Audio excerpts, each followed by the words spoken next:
הדובר הבא שלנו מייצג את ארגון Honest Reporting. ג'ום היימס, בבקשה.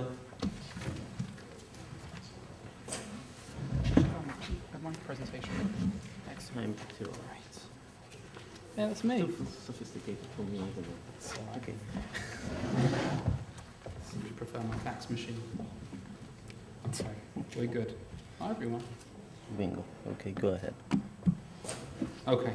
Hi, I'm Joe Hyams from Honest Reporting. Can the translators hear me? Yes? Good. Unchecked power.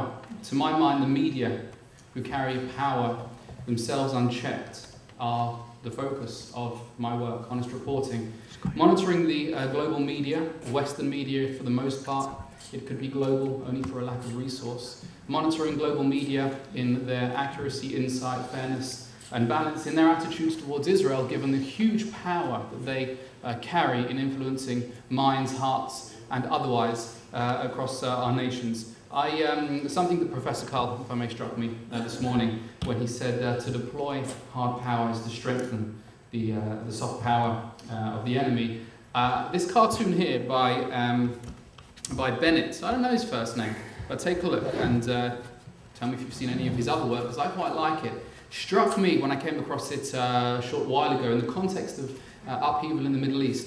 I immediately saw in my mind's eye, because that's the world I work in, NGOs and the power of people beneath those who carry trendy messages, messages that are in fashion or out of fashion, to literally change the top of that hierarchy of power that we all live and breathe under. And by that I mean that we have here a topsy-turvy world, a world that is turning on its head, where the tail is very literally wagging the dog of power, and what is in fashion below influences that which gets elected above. And Honest Reporting's work is to explain, understand and keep in check those very vehicles of influence of fashion to power. And those vehicles, as we all know, are the mainstream media of old. New stream media I include an overlap because we're speaking about the online and new media environment in which old media exists. We are not just speaking, as we like to, about the bloggers and the mainstream media.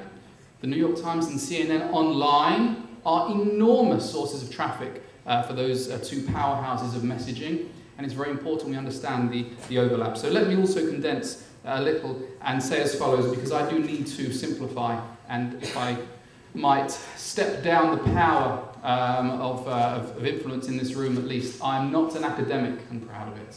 I come from a messaging background, a communications background. My mother thinks I am, but I'm not.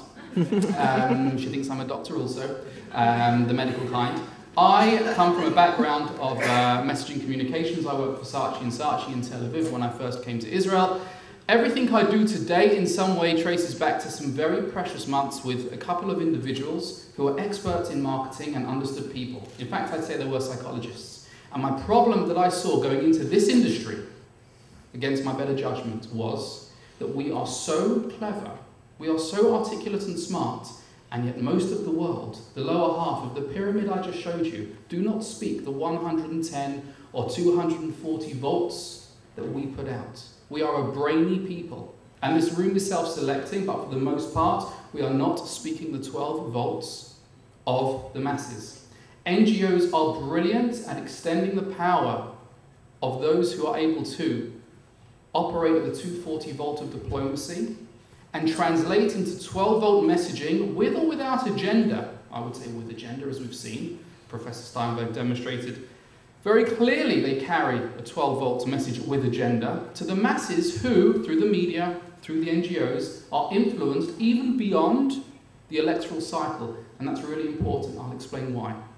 The media and NGOs, from my perspective, are responsible for carrying messages beyond electoral terms of Western democratic states that do not enjoy more than 4 years of power. Those in the Middle East, those around us until a few weeks ago, could project their message for 10, 20, 30 years. The NGOs are the vehicle of long-term messaging to a growing audience, an audience that's growing up literally under that fashionable message, peddled by the media or carried by the media. They become voters. The power at the top, the theocracy, the democracy, the autocracy, It's really the power base of the people who are spoken to in 12-volt messaging. And if you remember anything else today in your involvement with NGOs or diplomacy, understand, in the words of my former employer at Saatchi, the idea that it doesn't matter what we want to say, it matters how it's heard. 12-volt messaging is the same here. We see stepping down the power from the power socket, the power outlet and the wall, to the 12-volt laptop it may be, and not frying its brains. The 70-80% of the audiences that we are not communicating with, we are not speaking their voltage, that's it. They are not disagreeing with our message, they cannot hear it. I cannot plug my laptop into a 240-volt socket and hope to get my message in. I will just frazzle it, it will move away from me. Very important. 12-volt communication is what honest reporting is about. We have 180,000 subscribers who themselves, as the choir, create an echo chamber of messaging, of content that goes beyond the choir. Professor Steinberg knows far more about that picture than I do. But that picture is what I know how to do. And between us, I might say the various NGOs have a responsibility to work together. And there is common ground, even across the centre and centre-left of Israel. There are some commonalities that we should be sharing, echoing. If we don't work together, we are missing the opportunity to counter our enemies' concerted efforts to use NGOs to project messaging power through governments, through electoral cycles, to the public. We have failed to gain traction in finding common ground in our democracy and projecting common messaging. And it's important. And we have it. And don't let anyone else suggest otherwise. I'll get onto it in a second as to why I think we do.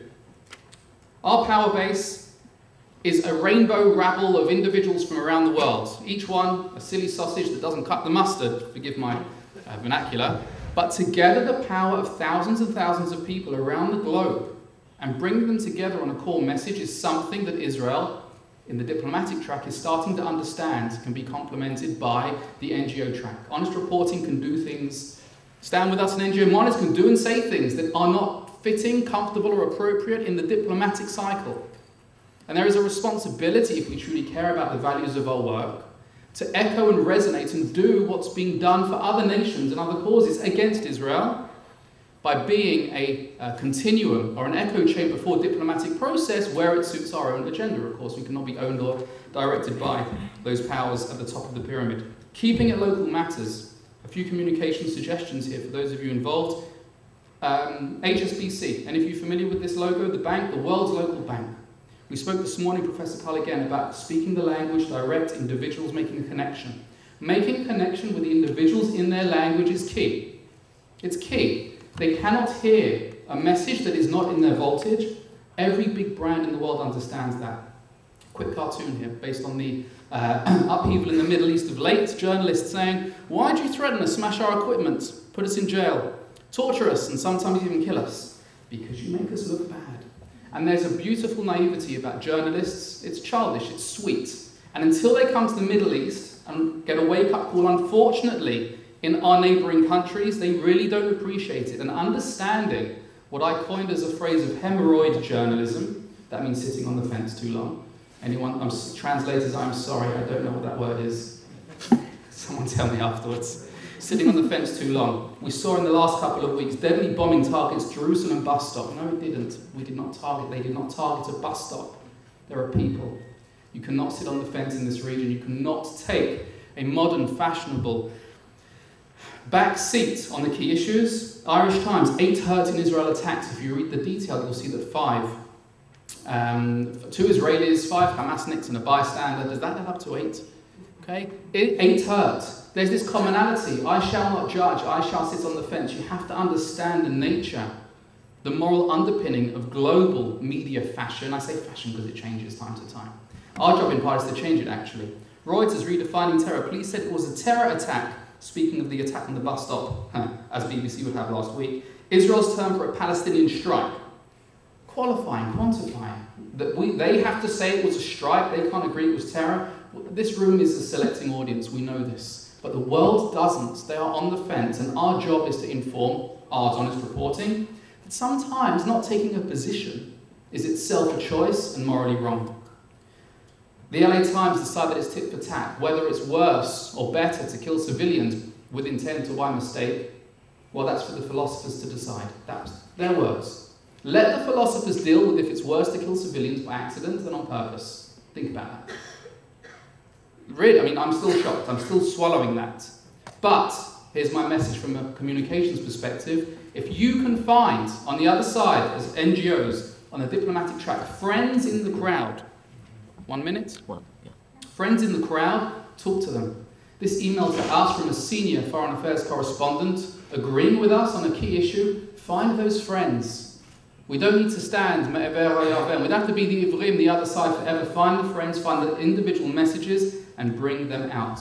Make it personal. We did. This soldier saved this young Jewish boy's life, despite the original claim to your left that he was being beaten, a Palestinian boy beaten by a soldier on the Temple Mount. He was being saved. We brought them back together. We told our audience is out there. That's how NGOs almost destroyed the moral fabric or the legitimacy of Israel, by bringing personal individual stories together. I'll skip to the end and leave you with one thought, which is, it just doesn't click fast enough. The end of the story is, from my perspective, that understanding that NGOs are not just causes that exist outside the diplomatic track is critical. Where a fashion of sentiment dictates the outcome in the polls, and it does, we have a duty to develop strategy of policy with knowledge of the NGO being front and centre of the political game planning. This government, at the end of its term, will give way to another government. The NGOs are the underpinning of the public diplomacy long-sighted vision for our success. My thanks. Thank you.